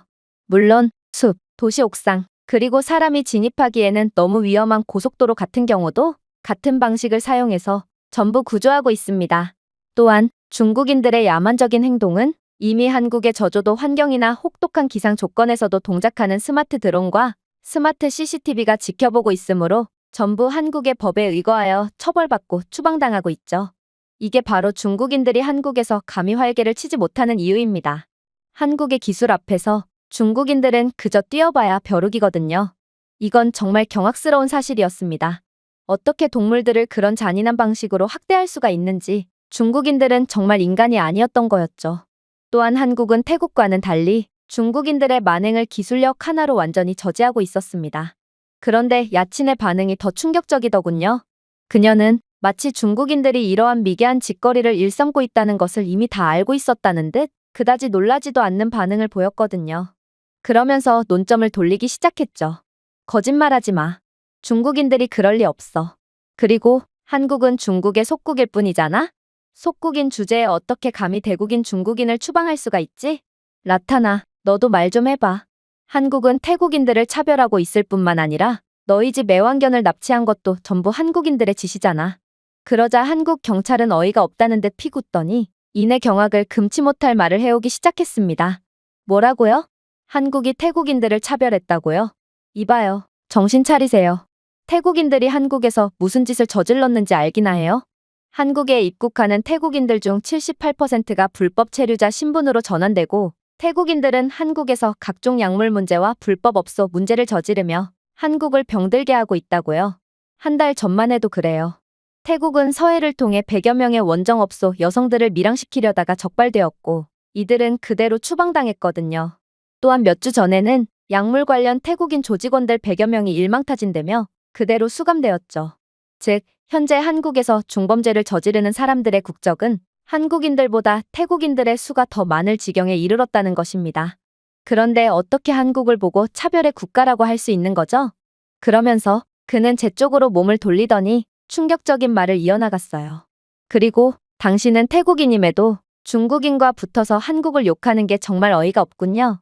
아무래도 당신의 친구는 한국은 중국의 속국이니 애완견을 훔쳐먹느니 하는 헛소리를 해대는 것을 보니 딱 봐도 중국인인 것 같은데 당신은 중국인들이 태국에서 어떤 짓을 하는지 모른단 말이에요? 태국인들이 한국에서 민폐를 끼치고 있는 것과 마찬가지로 중국인들 또한 태국에서 각종 불법적인 행위를 일삼으며 태국을 망치고 있다고요. 중국인 조직들은 태국에 대거 침투한 상태로 태국의 업소 여성들을 강제로 한국으로 보내서 돈벌이를 시킨다든지 일반적인 태국 시민들을 속인 뒤 한국에서 억지로 약물 관련 일을 시킨다든지 하며 양국 모두를 망치고 있어요. 태국 내 조직들은 대부분 중국계 조직인 경우가 많지만 중국은 압도적인 인구 수를 바탕으로 태국 내 여론 조작까지 일삼으며 한국과 태국 간의 관계를 이간질하고 있죠. 그러나 막상 수사를 해보면 이 모든 배우는 중국인 경우가 대부분이고 사실상 한국과 태국의 관계가 나빠진 것은 중국의 몫이 크다고 할 수 있는 것입니다. 그럼에도 당신은 중국의 편에 서 있다니 부끄러운 줄 아세요? 저는 큰 충격을 받고 말았습니다. 태국인들이 한국에서 각종 불법적인 행위를 저지르고 있었다니 이건 전혀 모르고 있던 사실이었거든요. 역시나 그렇게나 착하고 따뜻한 마음씨를 가지고 있던 한국인들이 이유 없이 태국인들을 차별할 리가 없던 거였습니다. 이건 전부 태국의 잘못인 것이 분명했고 저는 너무나도 면목이 없어서 고개를 푹 숙이고 말았죠. 그리고 경찰 말을 듣고 보니 뭔가 이상하긴 했어요. 현재 태국 내에서 반환 시위를 주도하는 사람들은 전부 중국계고 최근 태국 내에서 일어나고 있는 사라지는 들깨와 애완견 문제도 전부 중국인 소행이 분명했음에도 중국인들과 중국계 인구들은 압도적인 인구수를 바탕으로 모든 잘못을 한국 탓으로 돌리며 한국에 대한 혐오감을 조장하고 있거든요. 그리고 제가 한국에 오게 된 것도 중국인 야친이 한국 비하를 목적으로 세뇌를 했기 때문입니다. 결국 태국은 한국에 먼저 잘못을 저지르고도 중국에 의한 세뇌까지 당했기에 상황은 걷잡을 수 없이 악화되고 만 것이죠. 그리고 저는 혹시 몰라 다시 추적해본 GPS에서 제 반려견들의 마지막 위치가 중국으로 표시된 것을 확인하고 이제는 정말로 희망이 없구나 싶어 눈물을 쏟고 말았는데요. 아무래도 이 모든 문제의 원인은 중국에 있는 것이 분명해 보였고 저는 하늘나라로 간 제 반려견들이 마지막 기적을 발휘해 결국 GPS를 작동시켜줬다는 생각이 들어 그 자리에서 오열을 할 수밖에 없었습니다. 그리고 선진국인 한국이었다면 반려견들을 잃어버리자마자 곧바로 찾을 수 있었을 거라 생각하니 더욱 비참한 마음이 들었죠. 오열을 하는 저를 달래주는 한국 경찰과는 달리 야치는 뜬금없이 화장실에 간다고 하더니 그대로 도망가 버렸는데요. 저는 이게 바로 중국인의 책임감 없고 비열한 본 모습이구나 싶어 배신감과 실망감에 사무치고 말았죠. 현재 저는 모든 사실을 알게 된 채로 태국으로 돌아온 상태인데요. 그리고 비열한 중국 놈들에게 복수를 하고 한국에 사죄를 하기 위해 준비를 하고 있습니다. 그게 가능한 이유는 야친의 카메라는 제게 있기 때문이죠. 그녀가 한국 경찰에게 억지를 부릴 때 그녀의 모습은 제가 촬영하고 있었고 야친은 카메라를 돌려받지도 않고 그대로 도망가 버렸거든요. 야친은 한국의 불친절하고 후진적인 모습을 포착하기 위해 틈틈이 영상을 촬영했고 아이러니하게도 카메라에는 한국인들의 친절하고 선진적인 모습이 그대로 촬영되어 있는데요. 그리고 그녀가 제게 한국에 대한 조작을 제안하는 정황도 전부 담겨 있기 때문에 저는 이러한 지저분한 중국의 술수를 태국 전역에 알리려고 합니다. 저는 이 모든 자료를 태국 커뮤니티에 게시하기로 결심했고 양국 관계 악화의 주범은 중국이라는 것을 전 세계가 알아주기를 바라고 있습니다. 제가 준비해온 내용은 여기까지입니다. 끝까지 시청해주셔서 진심으로 감사드리며 여러분들의 구독과 좋아요, 알림 설정은 영상 제작에 큰 힘이 됩니다. 이상 세모튜브였습니다. 태국은 한국을 버리고 중국에 붙어야 합니다. 한국은 애초부터 태국에 버리는 카드일 뿐이었거든요. 여기 더 이상 한국과의 관계는 필요가 없다며 망발을 이어가는 태국 정부의 주요 인사가 있습니다. 그런데 그녀는 미국에서 제작했다는 한국에 관한 충격적인 영상을 시청하게 되고 그 즉시 경악을 하며 한국에 대한 태도를 바꿔버리고 말았다고 하는데요. 그렇다면 그녀가 대체 어떤 영상을 시청했던 것일까요? 안녕하세요. 저는 태국 출신의 말리라고 합니다. 저는 중국계 태국인으로 현재 태국 외교부에서 일하고 있는데요. 그리고 저는 직업이다 보니 최근 들어 꽤나 정신없는 하루하루를 보내고 있는 중이죠. 왜냐하면 한국과 태국 간의 관계가 급격하게 악화됨에 따라 여러 외교적 문제가 발생하게 되었거든요. 물론 착한 태국인들이 문제를 일으킨 것은 아니고 이건 한국이 아무런 이유 없이 태국인들을 차별하고 무시했기 때문에 발생한 상황이었습니다. 현재 한국은 태국인에 대한 입국 요건을 강화한 상태로 태국인들은 한국에 입국하는 족족 추방당하고 있다고 했는데요. 그리고 한국에 체류하는 태국인들마저 불합리한 대우를 받고 구금을 당하는 등 한국은 태국을 완전히 아래로 보는 최악의 행동을 하고 있는 중이죠. 사실 저는 중국계로서 원래부터 한국에 대한 좋지 않은 감정을 가지고 있긴 했습니다. 한국은 사실상 중국의 문화와 음식 등 중국의 모든 것을 베껴서 뜨게 된 나라로 이들은 근본이라는 게 없는 하찮은 나라거든요. 그런데 이런 나라가 역사가 깊고 민족적인 자부심이 높은 태국을 아래로 보다니 이건 정말 참기 힘들 정도로 치욕스러웠습니다. 그런데 태국 나름의 외교적인 노력에도 불구하고 한국은 여전히 태국에 대한 차별적인 자세를 보일 뿐이었고 결국 양국의 관계는 돌아올 수 없는 강을 건넌 듯 보이기까지 했습니다. 그리고 이러한 한국과의 관계 단절은 태국에 많은 변화를 가져왔죠. 현재 태국에는 한국인 관광객이 없어서 관광 수입에 엄청난 적자를 보게 된 상황인데요. 그래서 태국은 중국과의 관계를 강화하며 중국 국적자에 대한 비자 제도를 폐지하는 등 한국 때문에 생긴 적자를 메꾸려고 부단히 노력했죠. 하지만 이것도 그다지 효과가 없었습니다. 중국인 관광객들은 생각보다 많은 수익을 가져다 주지 못했거든요. 그래서 태국은 새로운 파격적인 정책을 준비하게 되었죠. 바로 중국과의 관계를 지금보다 훨씬 더 강화하면서 교역도 더욱 활발히 하고 또 비자 정책을 대대적으로 손보는 거였습니다. 현재 태국이 중국 국적자를 비자 없이 받고 있는 건 그저 임시적인 조치였지만 태국은 아예 중국 국적자에 대한 비자를 영구히 폐지하는 것을 진지하게 검토 중이고 또 중국인들의 태국 내 사업 요건을 대폭 완화하며 중국의 태국 투자를 더욱 늘리려고 하고 있거든요. 그리고 중국과의 관계를 대폭 강화하겠다는 말은 자연스레 한국과의 관계를 완전히 단절 후에 아예 관계 개선의 여지도 남겨두지 않는다는 뜻이었기에 이건 꽤나 파격적이라고 볼 수 있었죠. 그러나 모든 정치가 그렇듯 이러한 파격적인 정책에 모두가 동의하지는 않았습니다. 현재 태국 내 정치판은 두 파로 양분된 상황인데요. 지금이라도 한국의 고개를 숙이고 구매력이 높은 한국인 관광객과 한국의 선진적인 면모를 받아들이자는 쪽과 중국과 더욱 친밀하게 지내자는 쪽으로 나뉘게 되었죠. 저는 당연히 중국 편에 붙었습니다. 이건 제가 중국계인 탓도 있지만 아무리 생각해도 한국은 언젠가는 버려야 하는 카드일 뿐이었거든요. 그간 한국과 태국의 사이가 꽤 좋았고 이로 인해 태국이 많은 이익을 취해왔다는 건 부정할 수 없는 사실이지만 한국은 그 한계가 너무도 명확한 국가거든요. 생각해보세요. 태국은 단 한 번의 열강에 의한 점령도 당하지 않은 전통적인 강국이지만 한국은 일본의 점령을 당했던 약소국으로 이것만 해도 엄청난 한계점이라고 볼 수 있습니다. 역사상 식민 지배를 겪었던 국가들은 아직까지 경제력이 낮은 경우가 대다수고 이 말은 한국은 겉으로만 빈곤을 극복하고 성공한 것처럼 보이지 실상은 찢어지게 가난할 게 분명하다는 것이죠.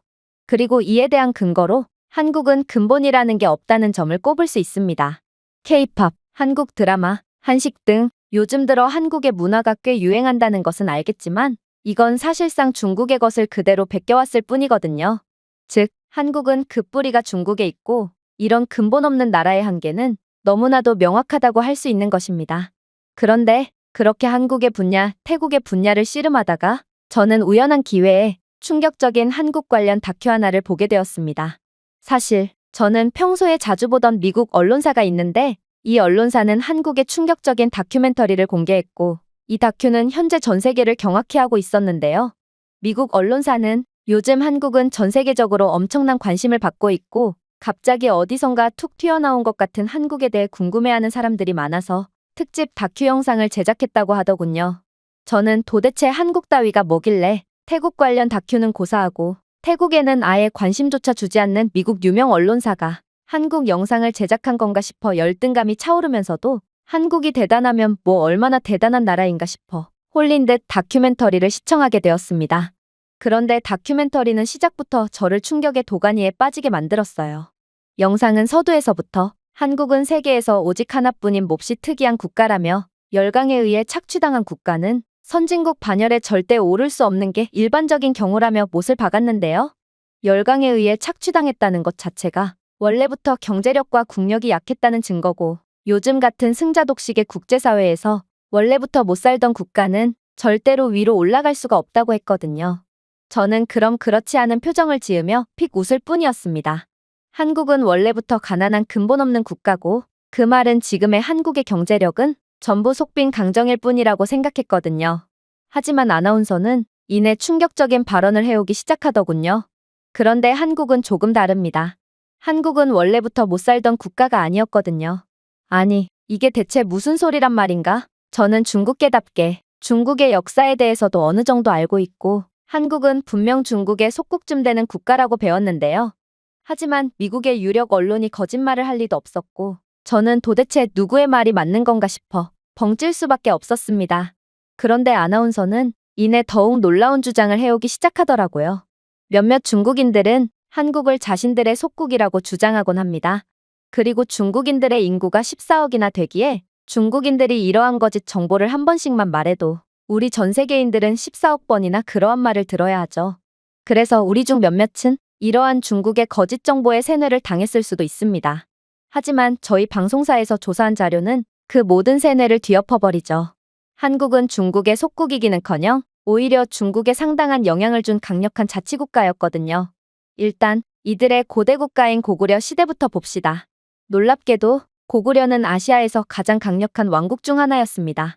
심지어 이들은 중국의 핵심 지역인 만주의 일부까지 점령하며 중국에 엄청난 영향력을 행사했죠. 물론 고구려의 훌륭한 군사력과 마찬가지로 이들의 문화도 매우 우수했습니다. 여러분들은 한국의 강력한 문화가 하늘에서 뚝 떨어진 줄 알고 있지만 고구려는 정교한 무덤을 짓고 세련된 불교예술과 건축물을 만들면서 선진문화를 발전시켰거든요. 고구려의 돌탑과 벽화는 다른 나라에도 큰 영향력을 발휘했으며 왕국의 부와 예술적 혁신을 반영했습니다. 더 놀라운 건 뭔지 아십니까? 한국은 중국의 속국이라는 중국인들의 주장과는 달리 중국은 오히려 한국의 군사 건축물을 그대로 베껴서 사용했다는 것입니다. 고구려 왕국은 주변 중국 왕조 및 기타 지역 강대국의 빈번한 침략으로부터 보호하기 위해 산성을 건축했고 이는 한반도의 험준한 산악지형이라는 자연을 활용하여 방어 능력을 극대화한 요새였죠.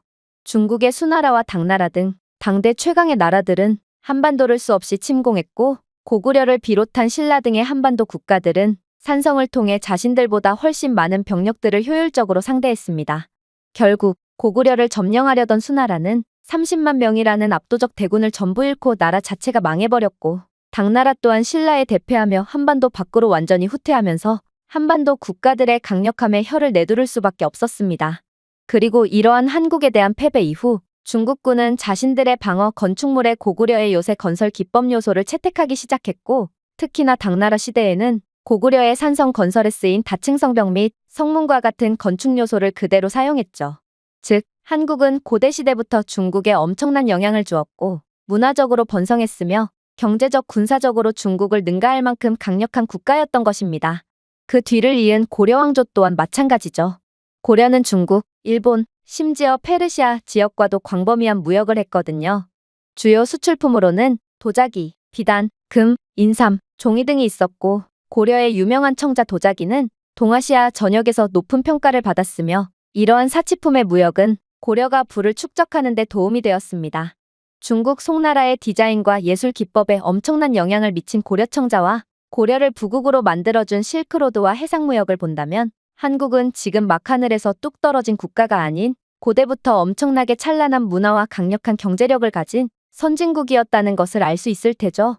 물론 한국은 금속 활자를 최초로 도입했고 첨단 금속 가공 기술을 가지고 있었기에 이는 옆 나라인 중국의 인쇄기술 발전에 엄청난 영향을 미치기도 했습니다. 고대 한국의 기술력이 아이러니하게도 중국의 학문 발전에 큰 기여를 하게 된 것이죠. 이건 도저히 말이 안 되는 소리였습니다.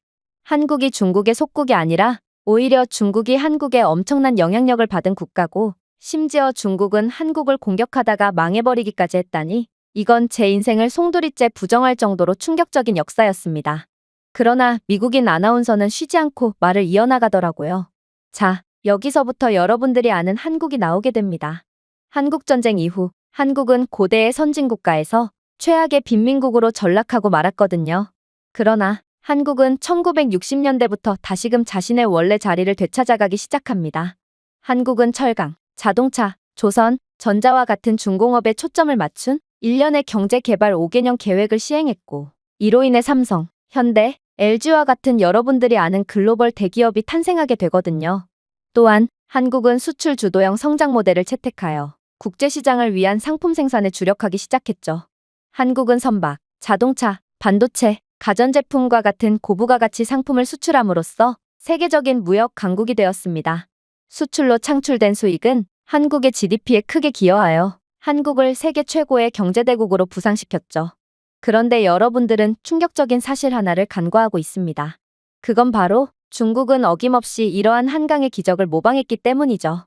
중국은 한국이 최빈국에서 자신들을 순식간에 추월한 뒤 세계적인 선진국으로 발돋움하는 과정을 넋놓고 쳐다보고 있었고, 이내 한국을 그대로 따라하기 시작했거든요. 중국은 한국의 수출주도 성장 모델의 경제적 성공에 큰 영향을 받았고, 선정과 같은 도시에서 경제특구를 개발했습니다. 산업단지와 자유무역지대의 설립을 통해 외국인 투자를 빠르게 산업화하고 유치할 수 있었던 한국의 능력은 덩샤오핑 시대의 중국 자체 경제개혁의 청사진을 제공했습니다. 중국 지도자들은 한국의 중공업화의 이점을 보고 이를 연안 지역에 재현하여 중국 자체의 경제 번영을 일으켰죠. 그러나 한국을 그대로 따라한 중국의 경제적 성장은 여기서 끝이었습니다. 한국은 여기서 한 발자국 더 나아갔지만 중국은 그대로 정체되고 말았거든요. 바로 한국은 연구개발에 많은 투자를 하며 기술력과 고부가가치 산업 수출에 국가의 운명을 걸었고, 이는 완전히 맞아떨어졌기 때문입니다. 지금의 한국을 좀 보세요. 한국은 전자 분야의 글로벌 리더입니다. 삼성전자와 LG 같은 기업은 스마트폰, 텔레비전, 반도체, 가전제품의 글로벌 시장을 장악하고 있거든요. 삼성은 메모리 칩과 디스플레이의 최대 생산국으로 매년 수천억 달러를 벌어들이며 한국의 경제에 기여하고 있습니다. 자동차 제조도 마찬가지죠. 한국의 선도적인 자동차 제조업체인 현대와 기아는 세계 최고의 자동차 생산업체 중 하나입니다. 전통적인 내연기관 자동차와 전기 자동차의 생산으로 한국은 자동차 수출이 국부에 크게 기여하는 등 세계 자동차 산업의 최전선에 서 있습니다. 그러나 중국은 어떠한 국제적 영향력을 가지고 있나요? 중국 또한 뒤늦게 한국의 전략을 그대로 따라해봤지만 현재 중국의 기술력은 한국의 발끝에조차 못 미치는 수준입니다. 즉, 이미 너무도 늦어버린 것이죠. 하지만 한국은 지금의 성공에 안주하지 않고 계속해서 발전하는 중이고, 이들이 어디까지 더 올라갈지는 아무도 감히 예상하지 못하고 있죠. 자, 여러분, 한국은 운이 좋아서 급격한 경제 발전을 이룬 것이 아니고 이들의 문화가 전 세계적인 영향력을 자랑하는 건 우연이 아닙니다. 한국은 원래부터 그러한 영향력을 자랑하는 막강한 국가였거든요. 그리고 이들은 불운한 시기를 지나 이제서야 원래의 자리에 돌아간 것뿐입니다. 그러니 한국은 중국의 속국도 아니고 다른 개발도상국들이 감히 한국을 따라할 수도 없는 것이죠. 저는 정말 눈 하나 깜짝하지 않고 홀린 듯 1시간 분량의 다큐멘터리를 시청했습니다. 그리고 마침내 영상이 종료되었을 때 큰 충격을 받고 몇 시간 동안이나 그 자리에 멍하니 서 있었죠. 이건 정말 말이 안 되는 상황이었고 저는 도저히 다큐멘터리를 믿을 수가 없었습니다. 그래서 저는 안 그래도 가족 휴가가 얼마 남지 않았기에 제가 직접 한국에 가서 한국의 현실을 파악하기로 했습니다. 원래 저희는 대표적인 휴양 도시인 치앙마이나 다녀오려고 했지만 저는 곧바로 행선지를 제주도로 바꿔버렸어요. 그런데 저는 제주도에 도착하자마자 경악을 할 수밖에 없었습니다. 분명 미국 다큐에서는 한국에 대한 좋은 말만을 했음에도 그렇게 도착한 제주도는 그야말로 개판 그 자체였기 때문인데요. 한국인들은 상점이나 화장품 매장에서 제공하는 무료 샘플을 뭉텅이로 챙겨갔고 몇몇은 남이 사용하던 테스트용 제품들을 그대로 호주머니 속에 넣기도 했죠. 도대체 이런 야만인들이 사는 국가가 선진국이라니 이건 도저히 말이 안 돼 보였습니다. 하지만 가장 충격적이었던 점은 따로 있었어요. 바로 해수욕장 근처의 유명한 돌을 구경하던 한국인 아이가 그대로 유명 랜드마크인 돌의 소변을 봤음에도 부모는 아이를 전혀 말리지 않았기 때문인데요. 아무리 지금은 어두운 밤이라지만 이건 너무나도 야만적인 모습이었고 저는 자신들의 문화유산을 소중히 여기지 않는 한국인들이 너무나도 천박해 보였습니다. 어떻게 이런 나라가 찬란한 유산을 가지고 있다느냐는 거짓말을 할 수가 있단 말인가요? 심지어 해수욕장에서는 모래사장에서 술을 마시고 그대로 음식물 쓰레기를 놔두고 숙소로 돌아가는 한국인들과 이에 한술 더 떠 술을 마시다 말고 갑자기 바다 쪽으로 가서 바지를 내리더니 그대로 대변을 보는 한국인들도 보였습니다. 이들은 그렇게 볼일을 본 뒤 바닷물로 대충 닦고 자리에 다시 합류했죠. 덕분에 제주도 해변의 모래사장에는 지린내와 대변의 악취, 그리고 음식물 쓰레기 냄새가 섞여서 악취가 진동을 했고 저는 이러한 구역질 나는 광경을 더는 볼 수가 없어서 그렇게 한국에 대한 다큐는 전부 거짓말이었음을 확신하게 되었습니다. 그런데 조카솜은 저건 한국인의 짓이 아닌 전부 중국인들의 짓이라며 한국을 옹호하는 거 아니겠어요? 그러면서 그녀는 자신이 본 한국인들 중 저런 미개한 행동을 하는 경우는 단 한 번도 없었다면서 한국인들은 세계에서 가장 매너 있고 교양 있는 사람들이기에 그런 사람들이 저런 천박한 행동을 할 리는 없다며 못을 박더라고요. 그리고 자신은 태국의 관광지에서 중국인들의 이와 똑같은 행동들을 너무나도 많이 목격했다며 한숨을 쉬었죠. 저는 미국 공영방송에 이어 이제는 조카까지 한국을 두둔하는 상황에 미치고 팔짝 뛸 노릇이었습니다. 솜은 아직 어려서 그런지 중국 게임에도 한국을 무척이나 좋아했는데요. 아무래도 그녀가 한국의 편을 드는 이유는 이러한 한국에 대한 호감타심이 분명했고 저는 한국의 거짓된 이미지가 여러 사람을 망친다는 생각에 한숨을 내쉴 뿐이었습니다. 그런데 그렇게 다음 날이 밝았고 일정을 소화하기 위해 아침부터 다시 해변에 나왔을 때 저는 정말 충격적인 장면을 목격하고 선체로 굳어버렸는데요. 왜냐하면 그렇게나 대변과 깨진 술병들이 마치 지뢰처럼 깔려있던 모래사장은 언제 그랬냐는 듯 깔끔하게 치워져 있었거든요. 그리고 이러한 오염들이 하룻밤 사이에 치워지는 게 말이나 되나 싶어 벙쪄있던 저는 곧 도저히 믿기지가 않는 상황을 마주하게 되었죠. 왜냐하면 모래사장 저편에서 웬 무인 청소 로봇이 돌아다니며 쓰레기를 청소하고 있었기 때문인데요. 아무래도 이 무인 청소기는 날이 밝아올 때부터 가동되는 모양이었고 그 많던 쓰레기들이 순식간에 치워질 수 있었던 건 바로 이러한 한국의 놀라운 로봇 덕분인 듯 보였습니다. 도대체 한국은 어떤 기술력을 가졌기에 이러한 모래사장에서도 멀쩡히 가동되고 심지어 모래가 아닌 쓰레기만 골라서 처리하는 최첨단 무인 청소기를 만들 수가 있는 건지 저는 도대체 이게 말이나 되는 상황인가 싶어 한참을 허공을 바라볼 뿐이었어요. 그런데 가장 충격적이었던 점은 따로 있었습니다. 모래사장 청소를 마친 무인 청소기는 뭔가 세련되게 생긴 쓰레기통에 모든 쓰레기를 부었는데요. 그리고 저는 특이한 쓰레기통을 자세히 확인하기 위해 가까이 접근하자마자 도저히 믿기지가 않는 모습을 목격하게 되었죠. 왜냐하면 이건 IoT 센서가 장착된 스마트 쓰레기통이었고 이 지능형 쓰레기통은 쓰레기의 양을 자동으로 모니터링하며 쓰레기통이 가득 차면 수거 담당 부서에 알려주는 센서가 장착되어 있었거든요. 아무래도 길거리에 지저분한 쓰레기통만 달랑 있고 쓰레기를 수거하는 사람은 없어서 늘 쓰레기통 주변으로 쓰레기가 수북해지는 태국과는 달리 한국은 최첨단 기술을 통해 모든 과정을 극도로 효율적이고 편리하게 처리하는 모양이었습니다. 이건 그야말로 한국은 넘볼 수 없는 선진국이라는 것을 여실히 보여주는 장면이었기에 저는 어제와는 완전히 다른 한국의 놀라운 모습에 큰 충격을 받을 수밖에 없던 것이죠. 그런데 그때 솜이 저것 좀 보라며 큰 소리를 내기 시작했습니다. 그리고 솜이 가리키는 곳으로 눈을 돌린 저는 봐서 난될 장면을 목격하고 그 자리에서 굳어버릴 수밖에 없었죠. 그건 바로 이곳의 대변을 보지 마시오라는 글귀가 한자로만 적혀 있었기 때문입니다. 한글, 영어도 아닌 오직 한자로만 말이죠. 이건 제가 어제 봤던 야만인들은 전부 중국인이라는 뜻이었기에 꽤나 당황할 수밖에 없었는데요. 제주도에 보이는 각종 표지판이나 지시팻말은 전부 영어와 한글이 혼용되어 적혀 있었는데 오직 이곳의 대변을 보지 마시오, 줄을 제대로 서시오 같은 부정적인 지시팻말만은 전부 한자로만 적혀 있는 상황은 제주도에서 민폐짓을 일삼는 사람들은 오직 중국인들밖에 없다는 뜻과 같았거든요. 하지만 저는 이러한 믿고 싶지 않던 현실을 강제로 받아들일 수밖에 없었습니다. 왜냐하면 어제는 숙소를 찾아가느라 제대로 듣지 못했지만 한국에서 각종 야만적인 행동을 일삼는 사람들은 전부 중국어를 사용하고 있었거든요. 그리고 어젯밤처럼 한국 곳곳에서 문화유산을 훼손한다거나 하며 민폐짓을 일삼던 중국인들은 날이 밝은 지금은 그러한 야만적인 행동을 전부 봉인당한 상태더군요. 왜냐하면 한국의 이곳저곳에는 스마트 CCTV가 설치되어 있었고, 스마트 CCTV는 AI 기반 분석 기능을 통해 중국인들의 각종 기행들을 사전에 방지하고 있었거든요. CCTV는 행동 인식 알고리즘을 사용하여 기물 파손, 문화유적 훼손, 부적절한 행동 등 의심스럽거나 부적절한 행동을 감지하고 있었고, 누군가 랜드마크를 훼손하거나 제한구역을 넘어가려는 행동을 시도하면 AI가 그 즉시 경보 알림을 울리며 지역 경찰서에 자동으로 경고 메시지를 보내고 있었습니다. 그리고 이러한 경보 알림 시스템은 밤에 작동하면 다른 사람들에게 피해를 줄 수 있으니 낮에만 작동한다고 했고, 밤에는 그저 당국의 알림 메시지만 전송되는 식으로 운영된다고 하더군요.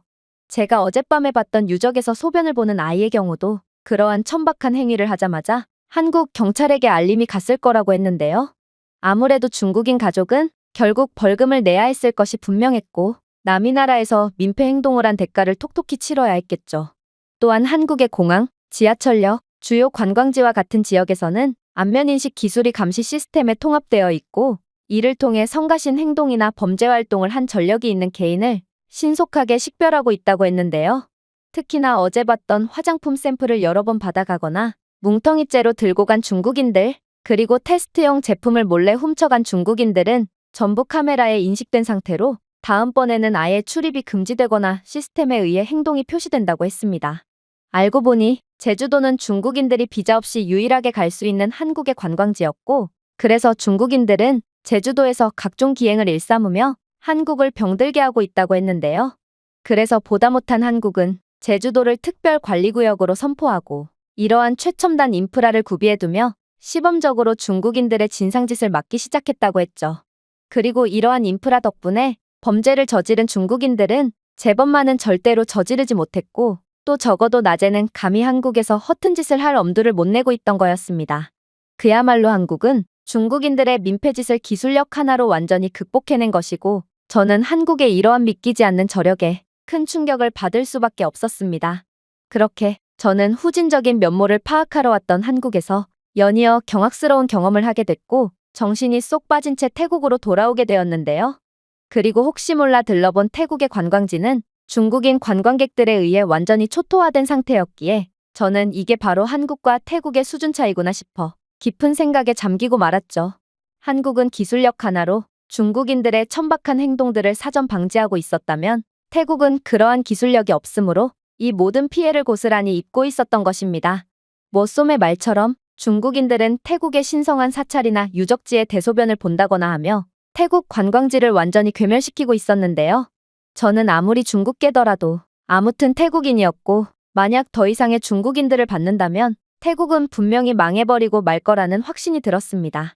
그래서 중국 편에 붙자는 정책에 대한 지지를 철회하고 한국의 무릎을 꿇자는 편으로 돌아서게 되었죠. 문화유산에 대한 존중이 전혀 없는 중국인들이 태국 관광지에 몰려오고 심지어 투자까지 한다면 이건 태국의 이득이 되는 것이 아닌 중국에 의해 경제종속을 당하는 지름길이었거든요. 저는 분하지만 지금은 한국에 합류할 때라고 생각하게 되었습니다. 태국은 반드시 한국의 각종 최첨단 기술과 인프라를 배워야만 하고, 그러지 않는다면 태국의 미래는 없다는 것을 확실히 느끼게 되었습니다. 제가 준비해온 내용은 여기까지입니다. 끝까지 시청해주셔서 진심으로 감사드리며 여러분들의 구독과 좋아요, 알림 설정은 영상 제작에 큰 힘이 됩니다. 이상 세모튜브였습니다.